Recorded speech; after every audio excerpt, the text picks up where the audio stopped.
Olá galera, tudo legal, tudo beleza? Vamos a mais um Rumo à Posse! Hoje nós vamos falar sobre a banca Gestão de Concursos. Sendo muito sincero, é uma banca que faz provas muito simples. As questões de interpretação de textos são muito fáceis. São questões que você, com mera técnica de contestação, que eu já ensinei 200 vezes aqui para vocês, se definem as questões. Tá? Além da parte de interpretação de textos, eu chamo a atenção de vocês que existem alguns assuntos que eles gostam demais. Conectores, como sempre. Conectores, pontuação. Semântica de verbos. Eu trouxe uma questão de semântica de verbos que é muito legal, gente, muito interessante. Falando sobre o pretérito mais que perfeito, a gente vai ver isso aqui. Outra coisa que eles gostam é que vocês identifiquem o tempo verbal. Então, apareceu uma forma verbal tivéssemos. Tivéssemos está no pretérito imperfeito subjuntivo. Tiver, futuro do subjuntivo.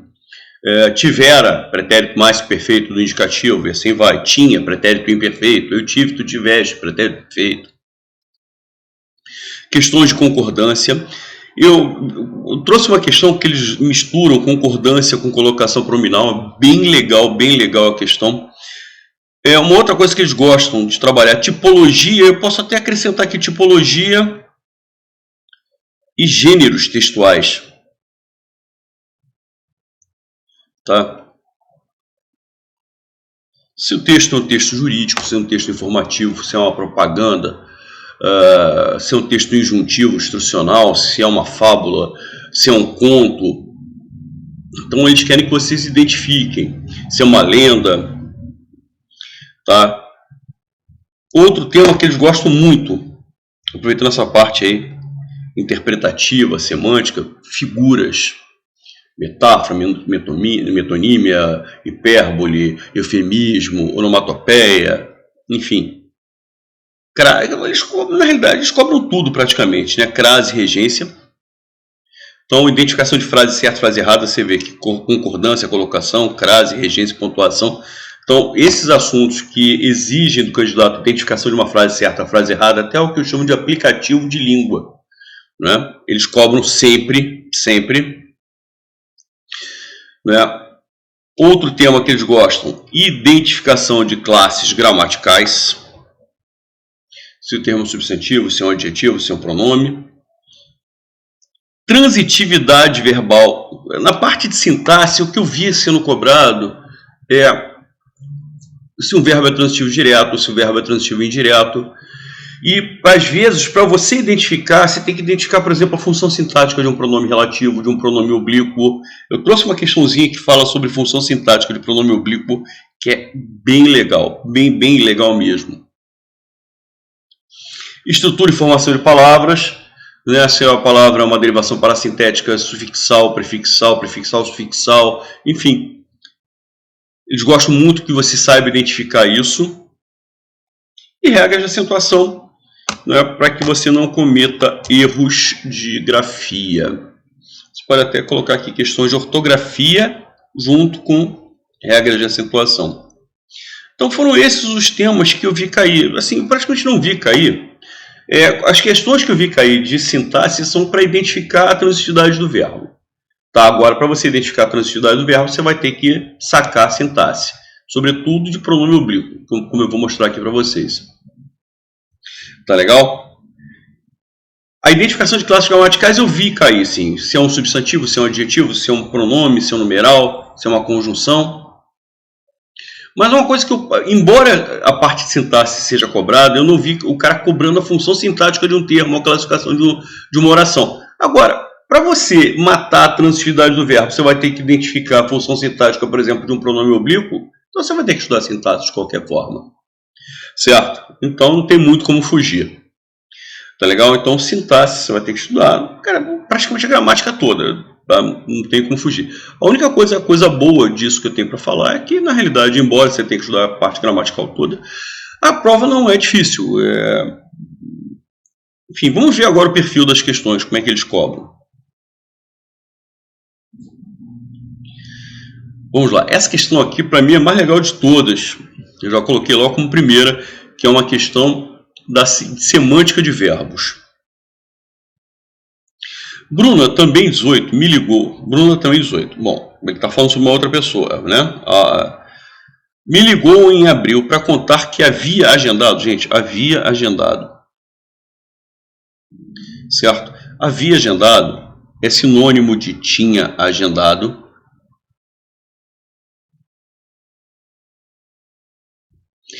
E é sinônimo de agendara. Certo? Que tempo é esse, gente? Quando o verbo auxiliar havia está no pretérito imperfeito indicativo, esse tempo composto, ou seja, o que é um tempo composto? Quando você tem os verbos ter ou haver como auxiliar e um verbo principal no particípio. Quando o verbo auxiliar ter ou haver aparece no pretérito imperfeito do indicativo, como tinha e havia, isso aqui, na realidade, o tempo composto é o pretérito mais que perfeito composto do indicativo. Aliás, vou até ser sincero com vocês, a gente utiliza muito mais o pretérito mais que perfeito composto do que o pretérito mais perfeito simples. Alguém fala, por exemplo, quando o João chegou ao bar, eu já bebera 3 chopes. Alguém fala bebera, que é o pretérito mais perfeito simples? Não, ninguém fala, né? O que todo mundo fala? Quando o João chegou ao bar, eu já tinha bebido 3 chopes. Eu já havia bebido 3 chopes. O que a gente faz? A gente acaba utilizando o pretérito mais que perfeito composto. E o pretérito mais perfeito composto é formado pelo verbo auxiliar no pretérito imperfeito, tinha ou havia, mais o verbo principal do particípio. Então, tinha feito, tinha bebido, tinha agendado. Havia agendado. E qual é a ideia do pretérito mais que perfeito? A ideia do pretérito mais perfeito é a seguinte. Olha lá, quando você chegou ao bar, eu já tinha bebido 3 chopes. Quando você chegou está no pretérito perfeito. Ou seja, eu estou narrando um fato que aconteceu no passado. Mas no momento em que você chegou ao bar, eu já tinha bebido 3 chopes. Ou seja, a ação de beber os 3 chopes é ainda anterior ao momento em que você chegou ao bar. Certo? Então, olha lá. Colocando essa frase. Botar assim, MT. O que é MT? Eu chamo de momento do texto. Tá? Porque a nossa referência de presente é sempre o momento em que o texto é escrito. Então, vamos colocar assim, o que estiver à esquerda do momento do texto, passado. O que estiver à direita, futuro. Então, eu estou narrando uma coisa que aconteceu no passado. Quando você chegou ao bar, eu já bebera, ou eu já tinha bebido 3 chopes. Ou seja, eu estou narrando uma coisa que aconteceu no passado, quando você chegou ontem ao bar, certo? Então, estou narrando, já estou usando o verbo chegar no pretérito perfeito, porque se refere a algo no passado.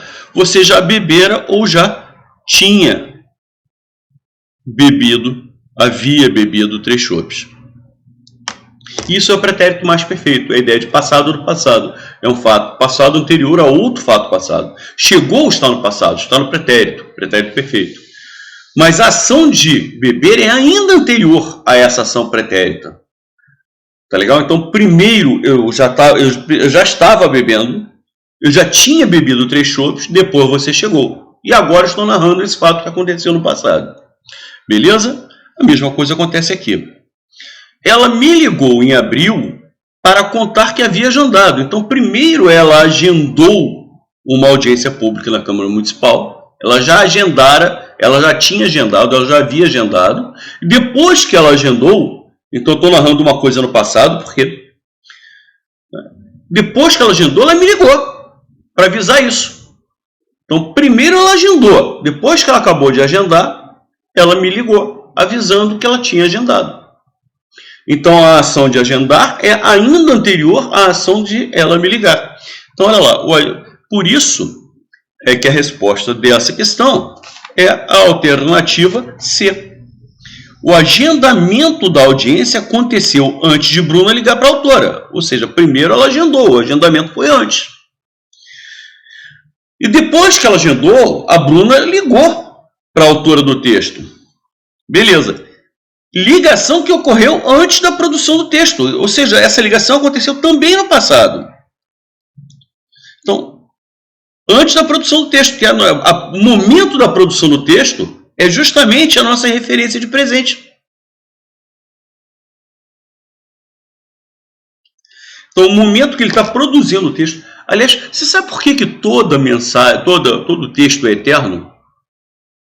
Sabe por quê? Porque, na realidade, todos os leitores que vêm depois é que tem que ir ao tempo do texto. Por exemplo, eu estou lendo um texto de uma pessoa que já morreu há mais de 100 anos. E essa pessoa escreve o seguinte: tenho lido o jornal todos os dias.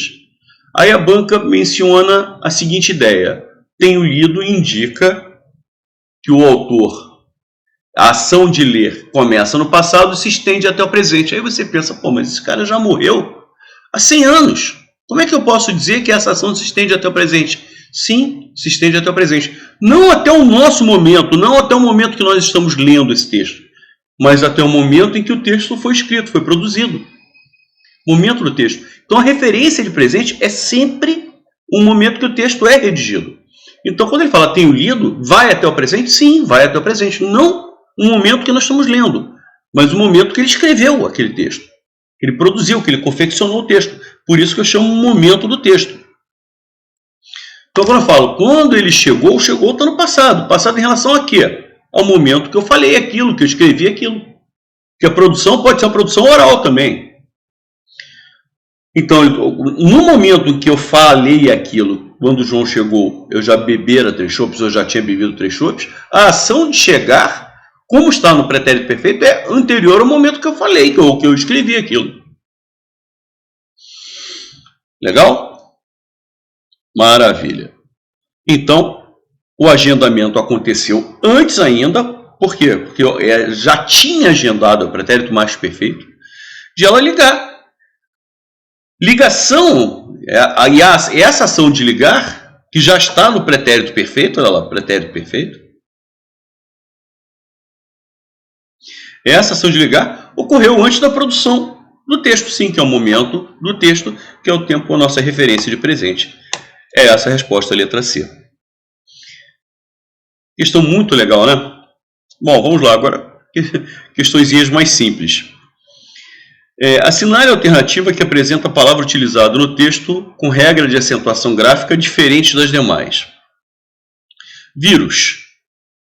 Tá? Regra dos paroxítonos. Paroxítono terminado em U seguido de S. Regra dos paroxítonos. Indivíduo. Paroxítono terminado em ditongo. Regra dos paroxítonos. Clínico. Regra dos proparoxítonos. Aliás, toda a palavra proparoxítona é acentuada. Então, regra dos proparoxítonos. Eficácia, regra dos paroxítonos, terminados em ditongo crescente. Então, vírus, indivíduo e eficácia, essas 3 palavras aqui, A1, A2 e A4, estão na regra dos paroxítonos. E a única diferente é clínico, que está na regra dos proparoxítonos. Beleza? Maravilha. Olha só essa questãozinha, como é que ela é bonitinha. Ela mistura colocação pronominal, certo? Com concordância. Olha lá. Assinale a alternativa que apresenta reescrita correta de concordância verbal e colocação pronominal. Como eu falei para vocês. Selecionar-se-á os voluntários. Quem seleciona alguém. Os voluntários seria objeto direto. Eu tenho o verbo selecionar, que é verbo transitivo direto, mais o pronome ser, que está em mesóclise. Aliás, o emprego da mesóclise é correto. É correto. Por quê? Porque o verbo está no futuro. Selecionará. Eu selecionarei, tu selecionarás, ele selecionará. O verbo está no futuro. Verbos no futuro não admitem ênclise. Ênclise é o pronome oblíquo depois do verbo. Ou seja, se a gente colocasse selecionará hífen se, estaria errado. Porque verbos no futuro, do presente, futuro do pretérito e no particípio não admitem ênclise. Por outro lado, se eu trabalhar com a próclise, que é o pronome oblíquo antes do verbo, Legal? Eu vou estar cometendo um erro também, que é iniciar a oração por pronome oblíquo. Se eu começasse a frase com assim, se selecionará, está errado. Então, a colocação pronominal está perfeita. O problema está no seguinte. Verbo transitivo direto mais o pronome ser forma a voz passiva sintética. Esse termo que seria objeto direto assume a função de sujeito. Sujeito paciente. Os voluntários serão selecionados. Então o problema aqui não está na colocação pronominal, mas está na concordância.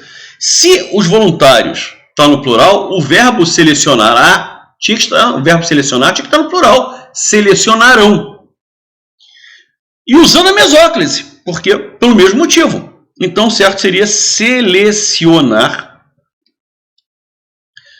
Mesóclise, pronome oblíquo, só que agora em vez de a, que é ele selecionará, sim, eles selecionarão. Então, selecionar-se-ão.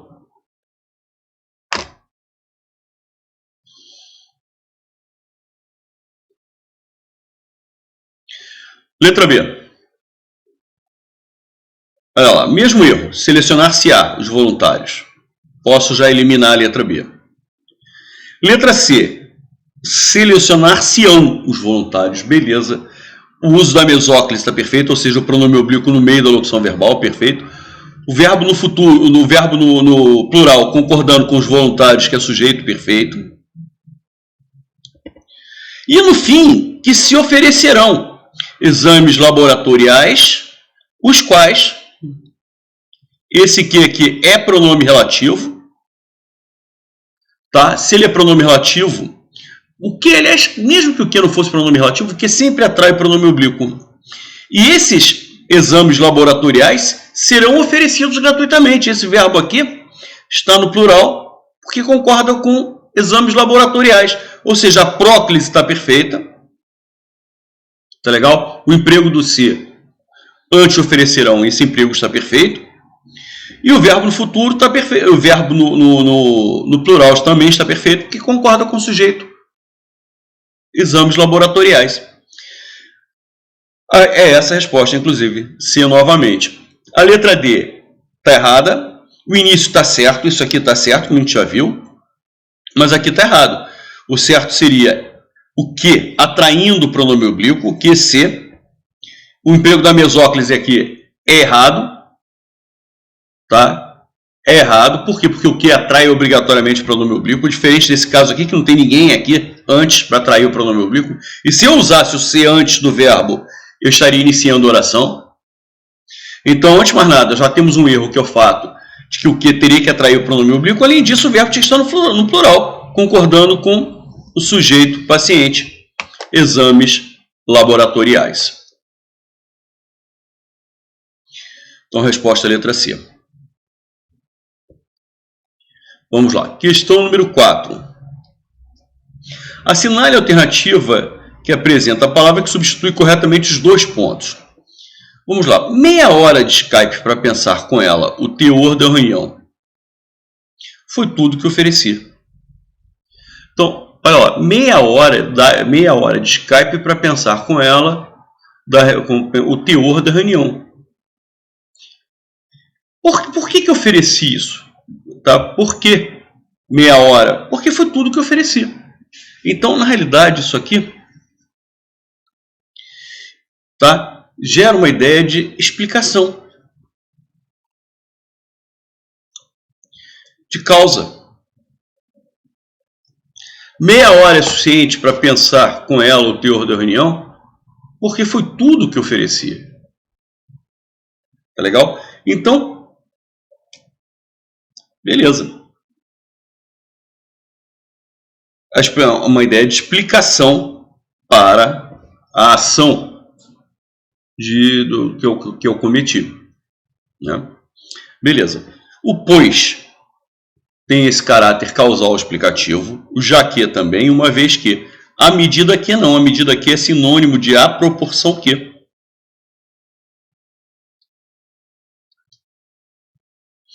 Ou seja, tem caráter proporcional, é um conector proporcional. Tranquilo? Ótimo. Na medida em que, esse aqui sim estaria correto. Na medida em que, gente, cuidado pessoal, na medida em que é sinônimo de pois, de já que, de uma vez que, ou seja, ele tanto pode ser causal, como pode ser explicativo também. Tá? Então, cuidado para não confundir a medida aqui com na medida em que. A medida aqui é proporcional. Na medida em que é sinônimo de porque, já que, visto que, dado que, por quanto, que cai muito em provas. Então, tem esse caráter que pode ser explicativo ou causal. Legal? Agora, e na medida que, ou seja, na medida sem esse em. E a medida em que a, com crase, medida em que, simplesmente não existem. Legal? Então, o que existe? A medida que é sinônimo de a proporção que, tem um caráter proporcional, e existe na medida em que é sinônimo de porque, já que, visto que, dado que tem caráter causal ou explicativo. Beleza? Na medida que e a medida em que simplesmente não existem. Simplesmente não existem. Então ele pede a que não encaixa, né? Que não substitui corretamente, porque a ideia aqui de dar um porquê, meia hora de Skype para pensar com ela o teor da reunião, porque foi tudo que eu ofereci. Tá. É isso? Por quê? Porque pô, era isso que eu tinha. Era isso que eu tinha. Tá? Então, porque foi tudo que eu ofereci. Então, o único conector que não dá essa ideia de porquê é a medida aqui, que é proporcional. Legal, pessoal, só um detalhezinho que eu gostaria de chamar a atenção de vocês. Conectores, sempre assunto que mais cai, conjunção. Você não pode deixar de estudar esse assunto para qualquer banca que seja. Bom, vamos lá. A onça doente. A onça caiu da árvore, por muitos dias esteve de cama seriamente enferma. E como não pudesse caçar, parecia fome das negras. Aliás, Monteiro Lobato, né? Às vezes a gente olha hoje para os textos do Monteiro Lobato e a gente vê essas referências que são racistas, né? É uma coisa engraçada. Tá certo que para a época não se tinha esse tipo de consciência. Você vê que qualquer coisa negativa é relacionada à cor negra. Fome das negras. Né? Isso é muito ruim.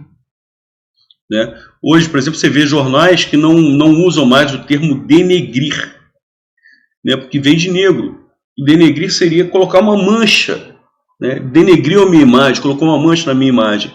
Então os jornais estão evitando, e com razão, tem que evitar mesmo o emprego desse termo, né? Porque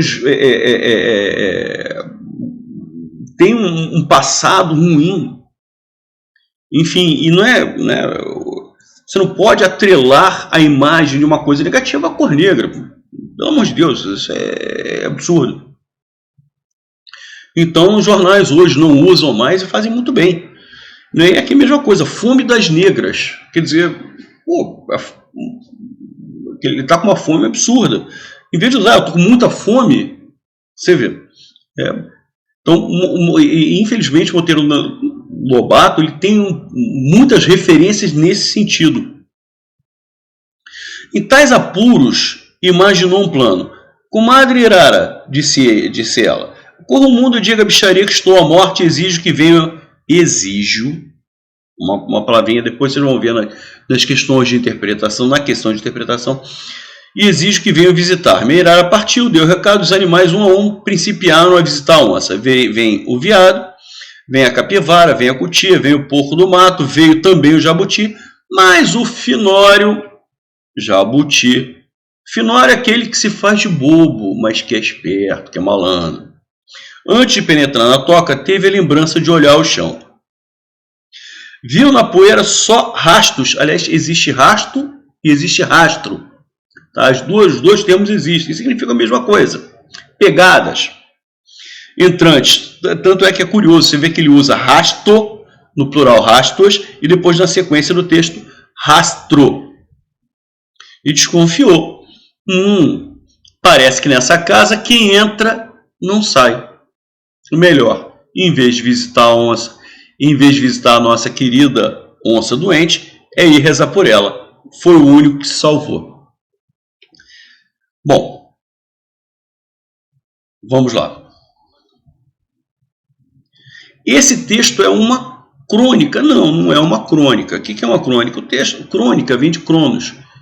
Tá? É um texto que é escrito em jornais, que fazem análise do dia a dia, que fazem análise do cotidiano. Às vezes é um fato bobo, corriqueiro, mas que ele dá uma interpretação interessante.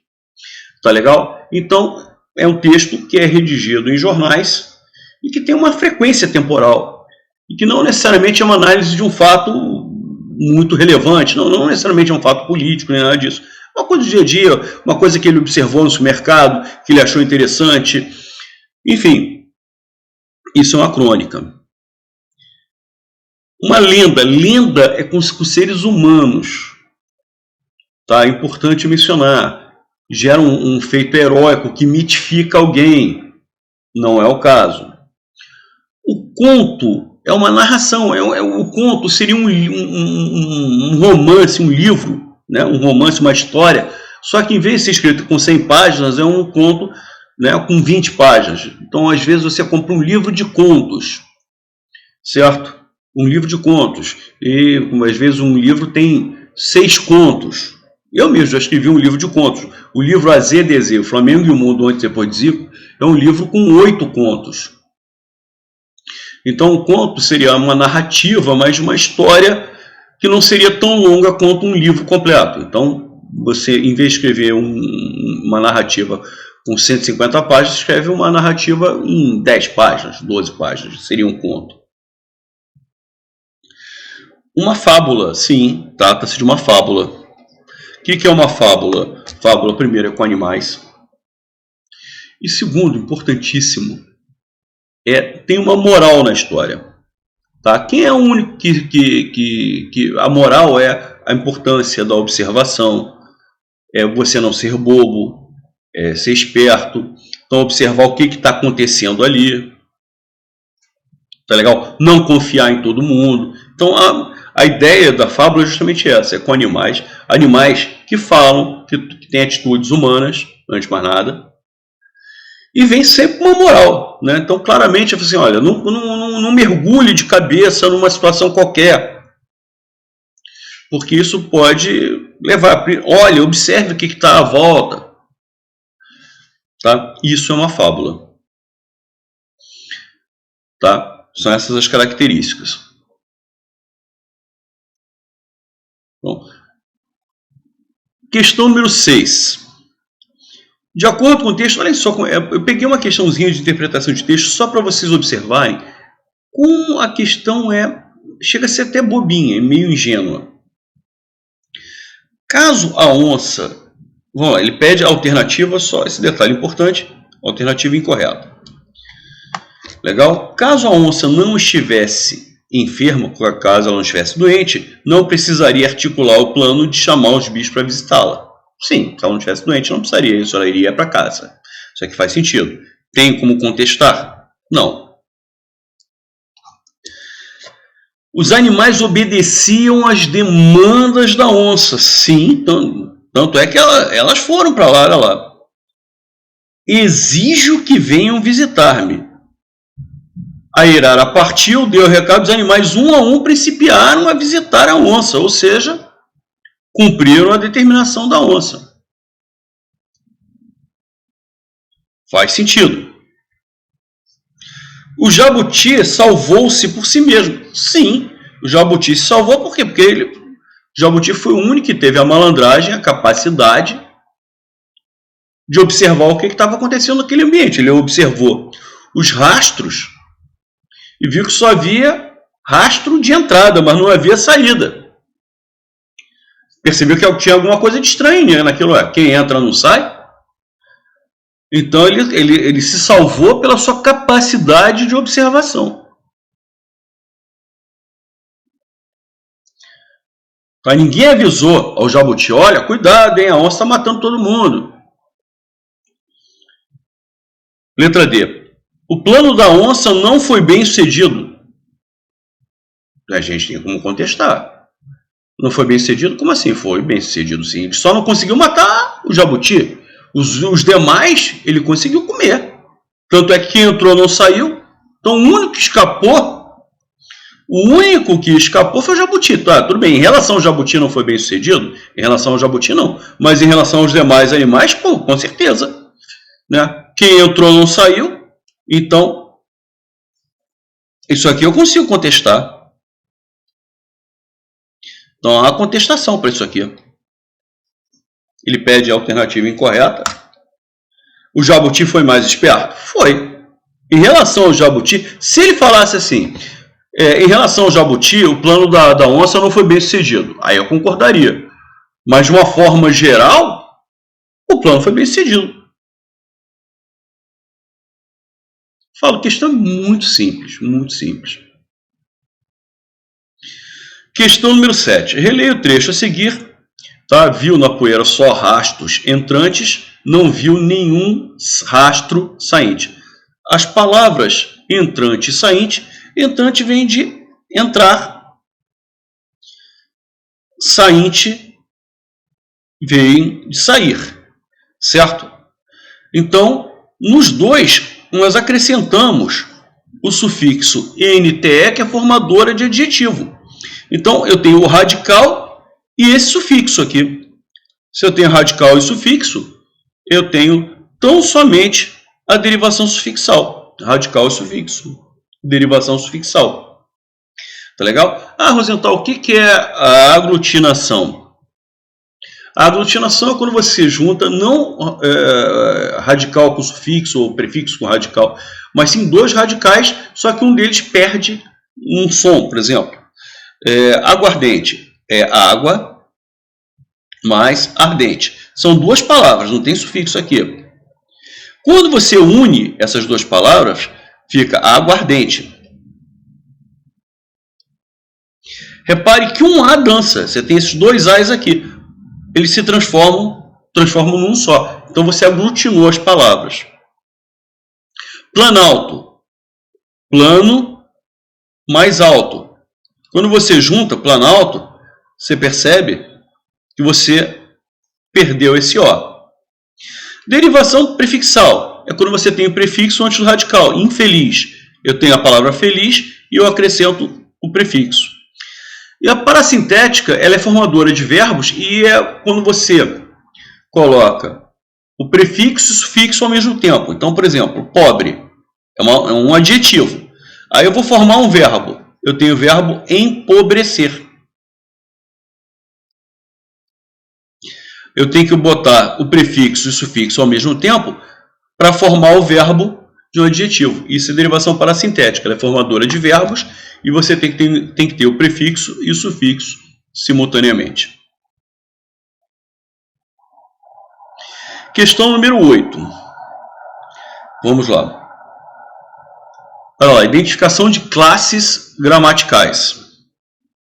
Todas as palavras ou locuções destacadas a seguir se referem a adjetivos, exceto, vamos lá. Então a onça caiu e por muitos dias esteve de cama seriamente enferma, seriamente doente. Enferma é um adjetivo, tá? É um adjetivo que qualifica a onça. Então, a onça ficou doente. A onça estava doente. A onça estava enferma. Então, enferma é um adjetivo que qualifica o substantivo onça. Em tais apuros, apuros é um substantivo, inclusive você tem o pronome demonstrativo determinando esse substantivo. Isso aqui é um substantivo. É o apuro, os apuros. É essa a resposta. O finório jabuti, jabuti é substantivo. Finório qualifica o substantivo. Aliás, é um adjetivo muito legal, né? Que significa malandro, aquele que se faz de bobo. Tá? Ele se faz de bobo, de ingênuo, mas é esperto, é malandro e consegue as coisas. Rastros entrantes. Entrantes qualifica rastros. Não são rastros quaisquer, são rastros entrantes. Ou seja, são rastros que têm um movimento de entrada. Então, é um adjetivo que qualifica rastros. Então, questão número 8, letra B de bola. Questão número 9. Vamos lá. O que ele quer? Aqui, ó. Os verbos destacados a seguir estão corretamente classificados quanto à transitividade, exceto em... Vamos lá. Eu até coloquei aqui. Para eu identificar a transitividade do verbo causar, eu sou obrigado a saber a função sintática do me. Gente, isso é a função sintática do pronome oblíquo. Eu sempre ensino para os meus alunos o seguinte: substitua o termo me pela expressão esse menino. Tá? Sempre que você quiser saber a função sintática de um pronome oblíquo, substitua por esse menino. Me, te, nos, o, lhe. Tá? Substitua por esse menino. Se a preposição tiver que aparecer, vai aparecer. Pode ficar tranquilo. Olha só. E aí você tem que colocar a frase na ordem direta. Causou. Olha,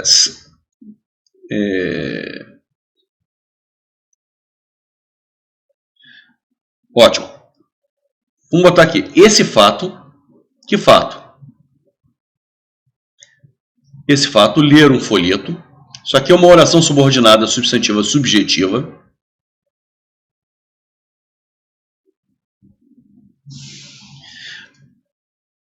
Vamos lá. Substituir pela palavra isso. Como é que a gente aprendeu? Isso. Me causou. Isso me causou. Continuando aqui. Certa irritação.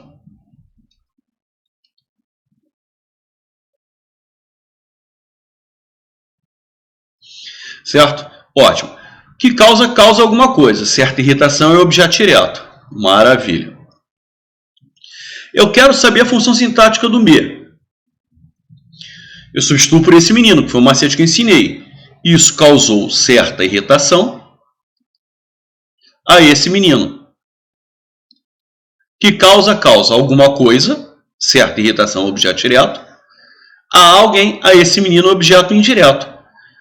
Legal? Então eu tenho um objeto direto que é certa irritação e tenho um objeto indireto que é o termo me, que eu substituí por esse menino, observei a presença da preposição a, porque o pronome oblíquo pode engolir uma preposição. Pode, nem sempre engole, mas pode. Você vai ver no outro caso, o outro exemplo com me, já não está engolindo. Já não vai engolir a preposição.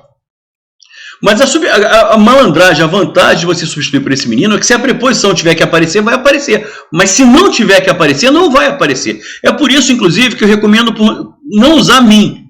Aqui funcionaria bem, mas no outro caso você vai ver que não funciona. Isso causou certa irritação a mim. Que causa alguma coisa a alguém, beleza. Então você aqui, nessa letra A, não se daria mal por conta disso. Mas na outra frase você vai ver que se daria. Agora, se você substituir por esse menino, esse problema não vai acontecer. A preposição só vai aparecer se realmente tiver que aparecer. Se ela não tiver que aparecer, ela não vai aparecer. Apareceu. Então, realmente é objeto indireto. O me é objeto indireto. Se eu tenho um objeto direto, se eu tenho um objeto indireto, é porque o verbo causar é verbo transitivo direto e indireto. Maravilha. Então, ele é bitransitivo. O verbo transitivo direto e indireto é a mesma coisa que bitransitivo. Você tem um objeto direto, bi significa duplo. Então, você tem um objeto direto, ele é verbo transitivo direto. E tem um objeto indireto. Então, o verbo é transitivo indireto, ele é bitransitivo. Maravilha. Letra C. Genes que favorecem a resistência. Favorece alguma coisa, resistência é objeto direto. O verbo favorecer é verbo transitivo direto. Beleza. Vou fazer logo a letra D de dado. Alertando, quem alerta sobre alguma coisa. Sobre o perigo é objeto indireto. O verbo alertar é verbo transitivo indireto. Beleza. Vamos lá. Resposta é letra C. Preocupou-me a justificativa. Olha lá. A justificativa apresentada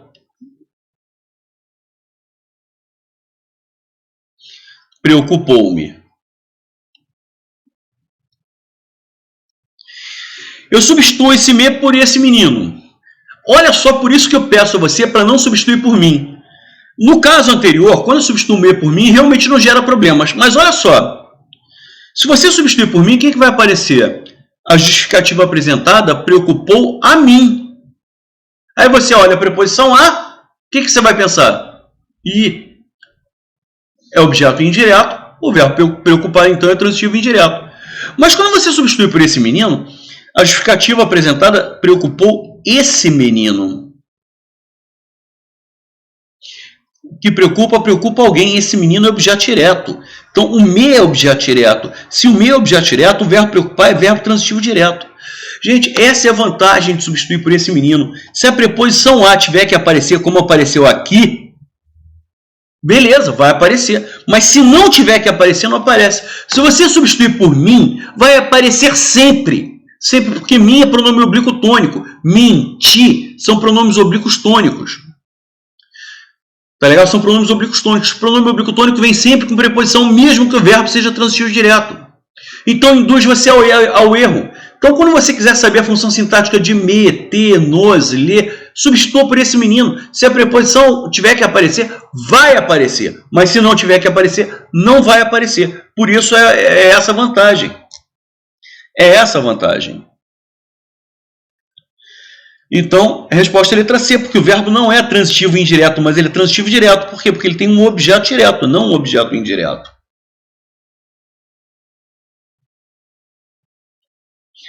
Por fim, questão número 10, de figuras. Marque a alternativa que indica uma figura de linguagem. Amar é fogo. Ou seja, eu estou comparando o amor com o fogo que arde sem se ver. É uma comparação. Eu estou dizendo que o amor é isso. É igual a isso. Há uma comparação. Só que é uma comparação sem um conector comparativo. Porque se a frase fosse amor é como fogo que arde sem se ver, quando eu tenho conector comparativo, eu deixo de ter a metáfora, que é a resposta, eu deixo de ter a metáfora e passo a ter uma outra figura de linguagem que se chama comparação. Então, a metáfora é uma comparação, sim, é uma comparação, mas sem o conector, sem a conjunção comparativa. A partir do momento que eu insiro a conjunção comparativa, que eu insiro o conector comparativo, deixa de ser uma metáfora e passa a ser uma comparação. Eufemismo. O que é eufemismo? É uma forma mais branda de falar alguma coisa. Tá legal? É uma forma mais branda. Então, por exemplo, em vez de falar assim, o Rosenthal é gordo, você fala assim, ih, Rosenthal é fofinho, ou está alguns quilinhos acima do peso. Isso é uma forma mais branda de falar alguma coisa. Isso é um eufemismo. Ironia. Ironia é uma forma debochada. É como se você falasse assim, ih, o Rosenthal está tão magrinho, né? Lógico que eu não estou magrinho. Então você está ironizando, está debochando. E a onomatopeia é a imitação de algum som. Por exemplo, existe um instrumento musical cujo nome é uma imitação de um som, o reco-reco. O nome do instrumento musical já sugere que o som seja parecido com reco-reco-reco-reco. Quando você coloca, se bem que agora a gente nem tem mais telefone como um trim. Então, quando você faz imitação de um som, isso é uma onomatopeia. Beleza, galera? Espero ter passado para vocês as características dessa banca. Tá legal? Continuem aproveitando. Quinta-feira teremos a nossa tradicionalíssima live e estaremos juntos o tempo inteiro. Um grande abraço para todos.